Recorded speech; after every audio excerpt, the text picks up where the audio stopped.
On this first problem, we got a negative exponent, and we don't like negative exponents. You need to move it opposite where it's at in a fraction, but we don't have a fraction.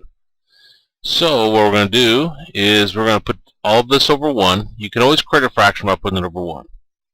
And while I'm at it, I'm going to go ahead and put this 4x squared over 1 because I'm going to be multiplying fractions, so it's helpful with both fractions. Now, how you get rid of a negative exponent is you take the part with the negative exponent, which is the x to negative 5, and you move it opposite of where it's at in the fraction. So we're going to move the x to negative 5 to the denominator. It becomes x to the positive 5. When you move anything opposite of where it's at in the fraction, the sign of the exponent changes. And everything else carries down. Now multiply these together. 6 times 4 is 24, x squared. And down here would be x to the 5th times 1, which is x to the 5th.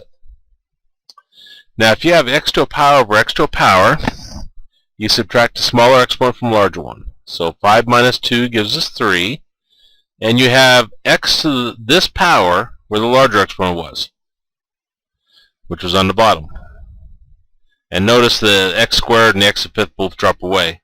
You just replace x to this power where the larger exponent was, which was on the bottom. So that's our answer. Now in this problem, our dear Aunt Sally, order of operations, says do what's inside the parentheses. So we'll do what's inside the parentheses here. And I notice there's a negative exponent. So again, I'll handle that first by putting this over 1. Because you need to move it opposite where it's at in a fraction. So this x to the negative 3, I'm going to move down below. And this becomes 3y squared over x to the 3rd to the negative 2 power. Now there's nothing left to do inside the parentheses. So we're going to handle the outer exponent here. Whenever you have a fraction to a negative power, you flip the fraction, take a reciprocal of it. So we're going to have x to the 3rd over 3y squared, and you change the sign of that exponent to a positive.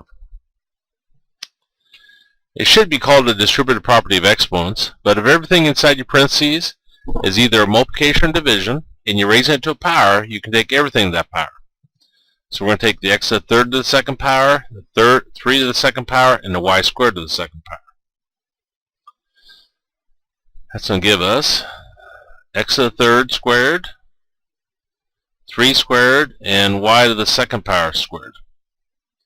Now when you raise one exponent to another exponent, you multiply them together. So 3 times 2 is 6. So we got x to the 6.